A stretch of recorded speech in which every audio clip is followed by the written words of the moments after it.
En este vídeo vamos a ver cómo podemos alimentarnos de diversas fuentes de imágenes como servidores de mapas web o imágenes obtenidas mediante dron. Vamos a exportar a Google Earth nuestras diversas entidades e incluso vamos a hacer un recorrido virtual por el terreno. Bien, seleccionamos la URL con la que vamos a trabajar, en este caso va a ser el PNOA, indicamos el sistema de referencia para poder tener conexión entre el servidor de mapa web y nuestro diseño e indicamos la ventana gráfica que nos queremos descargar. Como podemos ver, tenemos la imagen anexa que coincide con nuestra realidad, pero no está actualizada con el movimiento de tierras que ya sea o con la fase de obra que ya se ha efectuado. Así que la vamos a descargar y vamos a importar una imagen georreferenciada obtenida mediante dron más actualizada.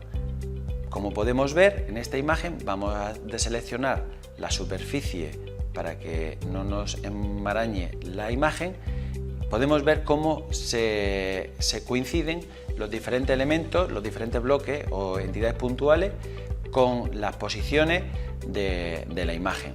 Vemos las entidades lineales o entidades puntuales cómo corresponden con la imagen.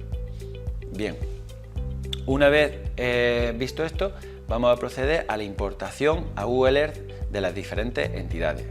Para ello, seleccionamos el sistema de coordenadas como anteriormente hemos hecho, especificamos las entidades que queremos seleccionar mediante, en este caso van a ser entidades lineales, mediante la selección de un fichero donde tenemos almacenadas las capas que deseamos exportar, o bien podemos jugar con las ventanas con el administrador de capas que disponemos.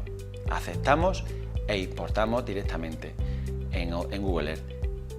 Automáticamente se nos abre Google Earth y podemos ver cómo la realidad que tenemos representada se muestra en Google Earth y coincide exactamente con la imagen que nos muestra Google Earth. Finalmente vamos a proceder a emplear nuestra imagen obtenida con dron anteriormente para el mapeado de nuestra superficie, para así hacer un recorrido virtual sobre la misma. Como podemos ver, la superficie cómo se adapta perfectamente a nuestro modelo digital y podemos analizar de una forma cualitativa nuestra imagen mapeada en el modelo. Igualmente podemos tener las diferentes opciones para poder jugar con esta forma de visualización. Espero que os haya gustado cómo MDT permite trabajar con diversas fuentes de datos y llegar a resultados como el recorrido virtual por el terreno. Nos vemos en los siguientes vídeos.